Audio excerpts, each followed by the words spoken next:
လန်ဒန်မြို့ကိုပြန်တက်မဲ့ဘိုးအေးခွန်ရှစ်ခွန်8ဒရီလိုင်းနာအားလုံးပဲမင်္ဂလာပါကျွန်တော်ရဲ့ channel မှာကြိုဆိုပါတယ်မြန်မာနိုင်ငံမှာဖိပွားနေတဲ့အကြောင်းနဲ့ပတ်သက်လို့နေ့စဉ်သတင်းထူးသတင်းကောက်တွေကိုတင်ဆက်ပေးနေတာမို့ကျွန်တော်ရဲ့ channel ကို subscribe လုပ်ထားပြီးဖို့တောင်းဆိုချင်ပါတယ်ကောင်းကင်ပေါ်ပြန်တက်ပြီးစက္ကန့်30ပဲကြာသေးတယ်ပြတ်ကြခဲ့ကောင်းကင်ပေါ်ပြန်တာဘာမှမကြာသေးဘူးစက္ကန့်30ပဲရှိသေးတယ်ပြတ်ကျသွားတယ်အဲ့ဒီပေါ်မှာကံကောင်းထောင်းမစွာနဲ့ခုံနံပါတ်7A မှာထိုင်တဲ့သူတယောက်ပဲအရေးပေါ်တကားပေါက်ကနေသူကခုံထွက်လိုက်တာအရေးပေါ်တကားပေါက်ကနေခုံထွက်တာသူတယောက်ပဲလွတ်တယ်လေရင်ကပောက်ကွဲသွားတာလေရင်ကပောက်ကွဲသွားပြီးတော့လေရင်ပေါ်မှာပါတဲ့ဝန်ထမ်းခရီးသည်စုစုပေါင်း242ယောက်တစ်ယောက်ပဲအသက်ရှင်တယ်အဲ့ဒီတယောက်တောင်မှလေရင်ပေါ်ကခုံထွက်လို့အသက်ရှင်တာကျန်တဲ့241ယောက်သေဆုံးတယ်ဟောဒါရင်ပဲလားဆိုတော့မဟုတ်ဘူးလေရင်ကစေးကြောင်းပေါ်ပြတ်ကြတာတဲ့ဗျာစေးကြောင်းဆိုတာကအခုစေးထိုးတဲ့စေးတက္ကသိုလ်ပေါ့နော်အဲ့ဒီစေးထိုးတဲ့ဒေါက်တာစေးတက္ကသိုလ်ပေါ့ပြတ်ကြတာစေးကြောင်းသား20ကျော်သေဆုံးတယ်အဲ့ဒီစေးကြောင်းမှာအလုံးလုံးတဲ့သူပေါ့နော်ဝန်ထမ်းပေါ့ဝန်ထမ်းက20ကျော်စုစုပေါင်း50ကျော်သေဆုံးတယ်စေးကြောင်းသား20ကျော်နဲ့စေးကြောင်းကဝန်ထမ်းပေါင်း20ကျော်စုစုပေါင်း50ကျော်သေဆုံးတယ်ဒါကလေရင်ပြတ်ကြလို့လေရင်ပေါ်မှာပါတဲ့သူက240ကျော်စုစုပေါင်း290ကျော်သေဆုံးတယ်300နီးပါးပေါ့ဗျာ300နီးပါးအဲ့တော့အိန္ဒိယလေရင်ပြတ်ကြမှုလူ300နီးပါးသေဆုံးသွားတာဒါကမ္ဘာမှာတော်တော်လေးနာမည်ကြီးသွားတယ်ပေါ့နော်လေရင်ပေါ်မှာလည်းပါတဲ့သူကလည်းတယောက်ပဲအသက်ရှင်နေအကုန်တည်တယ်ဆေးကြောင်းပေါ်ပြောကြတဲ့အတွက်ကြောင့်ဆေးကြောင်းသူကျောင်းသားနဲ့ဝန်ထမ်းပေါင်း50ကျော်တည်ဆုံးတယ်ဆိုတော့ဒါကမ္ဘာကျော်သွားတယ်ပေါ့နော်ကမ္ဘာကျော်သွားတယ်တော်တော်လေးလဲကန်ဆိုးတယ်ပေါ့နော်တော်တော်လေးလဲကန်ဆိုးတယ်အဲ့ဒီမှာအသက်ရှင်ကြံနေခဲ့တဲ့သူကကျွန်တော်အရေးပေါ်တကားပေါက်ကနေပြီးတော့ခုန်ချလိုက်တယ်ပေါ့နော်အရေးပေါ်တကားပေါက်ကနေခုန်ချလိုက်တဲ့အတွက်ကြောင့်ကျွန်တော်အသက်ပိကလွတ်ခဲ့ရတယ်ဒါပေမဲ့ तू ကမေ့သွားတယ်ဒီထိခိုက်ဒဏ်ရာတွေကြောင့် तू ကမေ့သွားတယ် तू တတိယလာတော့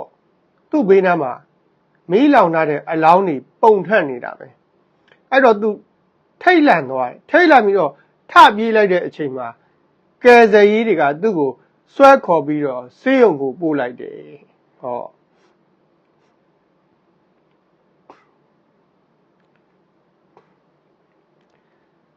နောက်အဲ့ဒီအိန္ဒိယလေမပြတ်ကြခင်လေမှုကိုယ်တိုင်ကဒါလေကွင်းကိုအကူကြီးတောင်းခဲ့တယ်ပေါ့နော်လေမှုကိုယ်တိုင်ကပြတ်ကြမယ်ဆိုတာ तू သိတယ်လေကွင်းကိုအကူကြီးတောင်းခဲ့တယ်ဒါပေမဲ့အချိန်ဟာအရန်မြန်လွန်းအားကြီးတဲ့အတွက်ကြောင့်ဘာမှလုပ်လို့မရတော့ဒီစက္ကန့်30အတွင်း1မိနစ်အတွင်းမှာပဲအကုန်လုံးကဖြစ်ပြတ်သွားတယ်ဘာမှမမီတော့ညံဆန်လုံးအားကြီးတယ်ဗျာညံဆန်လုံးအားကြီးတယ်နော်ဘုံတစ်လုံးပောက်ကွဲသွားတယ်လို့ပဲအလွန်အင်မတန်မှညံဆန်လုံးအားကြီးတယ်ဘာမှကိုလောက်ချိန်ကိုမရလိုက်ဘူးပြင်ဆင်ချိန်ကိုမရလိုက်ဘူးပေါ့နော်လေမပြတ်ကြခင်မှာလေကမေဒေးဆိုပြီးတော့သူ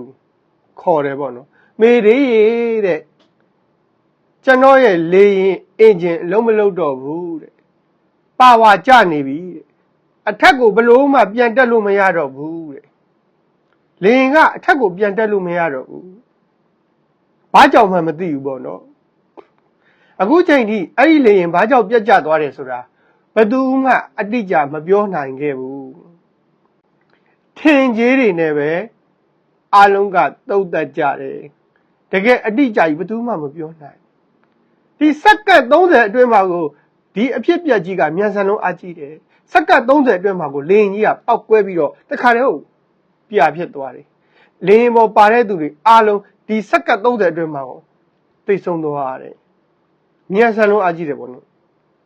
မေဒီတဲ့ကျွန်တော်ရဲ့လေရင်အင်ဂျင်အလုံးမလုံးတော့ပါဝါကျနေပြီအပေါ်ကိုဘလုံးမပြန်လို့မရတော့ဘူးဆိုပြီးတော့အကူကြီးတောင်းတာသူ့ရဲ့အကူကြီးတောင်းတဲ့စကားလုံးလေးစုံလဲစုံသွားတော့လေရင်ကဘုံဆိုပောက်ကွဲသွားတယ်သူလည်းပဲတည်သွားတယ်တရားမှအသက်မရှင်တော့ကံကောင်းထောက်မစွာနဲ့A71ထိုင်ကုန်မှာထိုင်တဲ့သူ့တယောက်ပဲအသက်ရှင်တယ်သူကအိန္ဒိယနိုင်ငံသားဒါပေမဲ့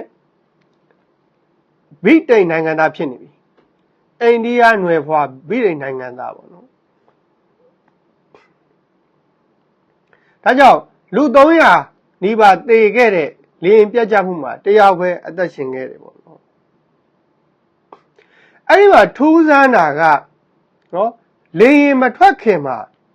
ဟောလေရင်ပေါ်မှာလူတွေကမတ်တက်ရပြီးတော့လိုက်လွင့်တယ်လို့ဒီမှာတွေ့လားဟို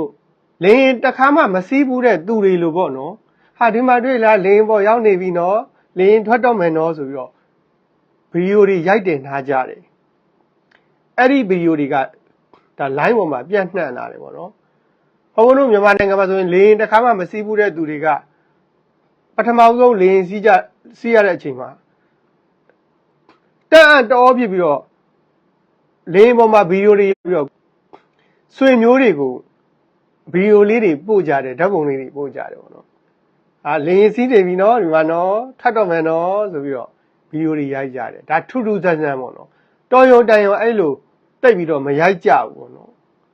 ပြောချင်တာကမကြခင်သေရတော့မယ်ဆိုတာကြိုသိလို့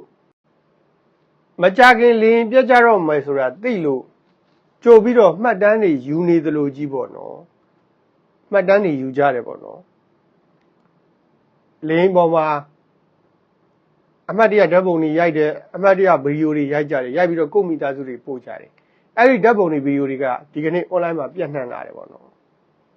ဒါတော်တော်စိတ်မကောင်းစရာပဲပေါ့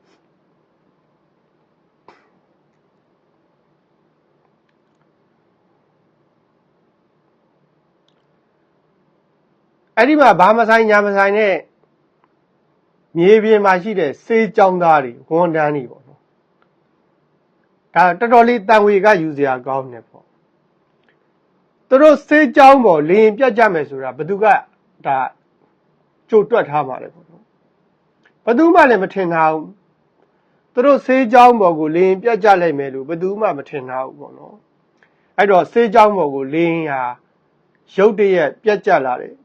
အဲ့ဒီစေးကြောင်းမှာစာကြက်တဲ့သူတွေရှိတယ်ထမင်းစားတဲ့သူတွေရှိတယ်အိတ်တဲ့သူတွေရှိတယ်စကားထိုင်ပြောနေတဲ့သူတွေရှိတယ်အဲ့တော့လေရင်ပြတ်ကြပြီးတော့စက္ကန့်ပိုင်းအတွင်းမှာပဲစေးကြောင်းမှာရှိတဲ့လူ90ကျော်သိဆုံးသွားတယ်ပေါ့နော်ဒါကြောင့်ကွေးတော်လက်မဆန့်မီဆန့်တော်လက်မကွေးမီစက္ကန့်ပိုင်းလေးအတွင်းမှာကိုဘာဖြစ်မယ်ဆိုတာမသိဘူး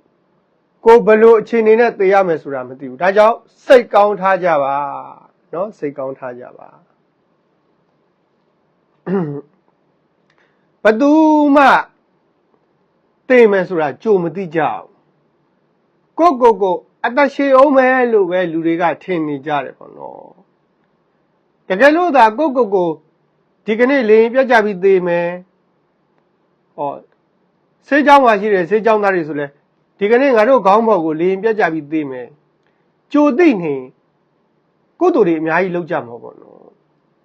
ဒါပေမဲ့လူတွေကကိုမသိတော့ဘူးထင်ပြီးတော့ကုသိုလ်တွေကိုမေ့ပြီးတော့အကုသိုလ်တွေနဲ့ပဲပြုံးမှုကြတယ်အကုသိုလ်တွေကိုပဲစက္ခါလုပ်နေကြတယ်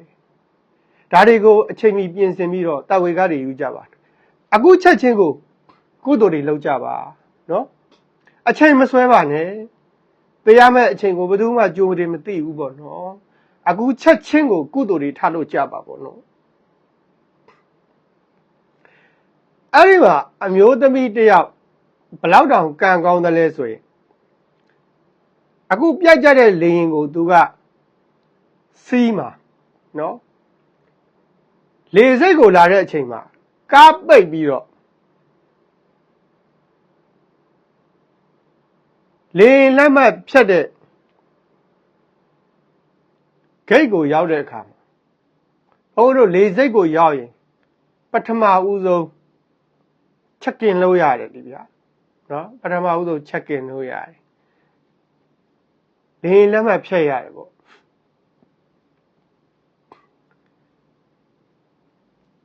သူကကားကနောက်ကျနေတဲ့အတွက်ကြောင့်လေလက်မှတ်ဖြတ်တဲ့ဂိတ်ကိုရောက်တော့အချိန်ကလွန်သွားပြီလေလက်မှတ်ကဖြတ်လို့မရတော့လေနောက်ကျသွားပြီအဲ့တော့သူကပတ်စံနေကုန်မယ်အချိန်နေကုန်မယ်စိတ်ပြက်လက်ပြက်ဖြစ်ပြီးတော့သူဝမ်းနေနေတယ်ပေါ့နော်ဝမ်းနေနေမကြဘူးသူစီးမဲ့လေဟာထွက်လဲထွက်ရောပြက်ကျသွားတယ်အဲ့ဒီမှာ तू ကကံကောင်းပြီးတော့ကြံနေခဲ့တယ်ဗျာမြူသမီးတွေမဟုတ်ရင် तू လဲသိမှာဒါပေမဲ့သူ့ရဲ့ကံဟာဘယ်တော့တောင်ကောင်းတယ်လဲဆိုရင်ဒါနတ်ကောင်းနှမျက်တွေကမှားတာပေါ့နော် तू ကသိရမဲ့တဲမှာမပါဘူးနတ်ကောင်းနှမျက်တွေကမှားတယ် तू စီးမဲ့လင်းစီးလို့မရအောင် तू ဟာနောက်ကျခဲ့တယ်လင်းလက်မှတ်မရတော့အဲ့ဒီချိန်မှာလေငါထွက်သွားတယ်ပြက်ကြတယ်ဟော तू ထိတ်လန့်သွားတယ်ငါစီးမဲ့လေပြက်ကြသွားတယ်ကျန်ခုနကတော့ဒီလေနဲ့ငါမလိုက်ရလို့ဆိုပြီးတော့ဝမ်းနဲ့ကြည်ကွဲနေခဲ့တယ်ခြေကုပ်လက်ပန်းဖြစ်နေခဲ့တယ်ဟာငါလေလက်မှတ်ဆုံးသွားပြီပတ်စံနေလည်းအများကြီးကုန်သွားပြီအချိန်ကြီးလည်းအများကြီးကုန်သွားပြီနောက်ထပ်လေထပ်ဖြည့်ရတော့မယ်နောက်ထပ်လေရင်လက်မှတ်ထပ်ဖြတ်ရတော့မယ်စိတ်တော့ကတွေရ